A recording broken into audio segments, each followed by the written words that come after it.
ప్రశాంతమైన నెల్లూరు జిల్లాను విషపూరితమైన పరిశ్రమలు పెట్టి కాలుష్య పూరితమైన నెల్లూరుగా మార్చొద్దంటూ ప్రజా సంఘాలు వామపక్ష నేతలు సైతం ఆందోళనకు దిగడం జరిగింది. దీని మీద గళం విప్పే నేతలను కూడా పోలీసులు అరెస్ట్ చేసే పరిస్థితికి అయితే వచ్చింది. ఇప్పుడు మనతో మాట్లాడేందుకు సిఐటియు నాయకులు కాయం శ్రీనివాసరావు ప్రస్తుతం మనతో ఉన్నారా? ఎందుకు మాట్లాడు చెప్పండి. అంటే ఈ పరిశ్రమ విషపూరితమైన పరిశ్రమ వద్దంటూ ఇది చేస్తుంటే కొద్దిసేపటి కిందట కూడా సుమారు ఒక 60 మందిని వామపక్ష నాయకులు కావచ్చు, ప్రజా సంఘ నేతలు మొత్తం అరెస్ట్ చేసి కోవూరు పోలీస్ స్టేషన్లో పెట్టడం జరిగింది. ఏం జరుగుతుందనుకో? ఈరోజు మన జిల్లా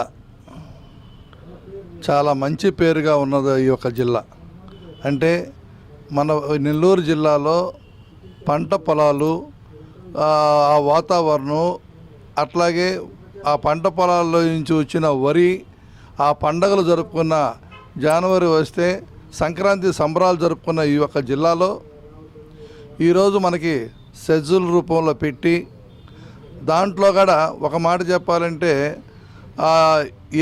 అక్కడ ఉన్న ఫ్యాక్టరీలు అన్నిటికీ కూడా అనుసంధానమైన ఉండే ఫ్యాక్టరీలు రావాల్సింది తప్ప ఈరోజు ఇథనాల్ ఫ్యాక్టరీ అనేది అక్కడ నిర్మించడం వల్ల మిగతా వాటి అన్నిటి కూడా చాలా ప్రమాదకరమైన పరిస్థితి.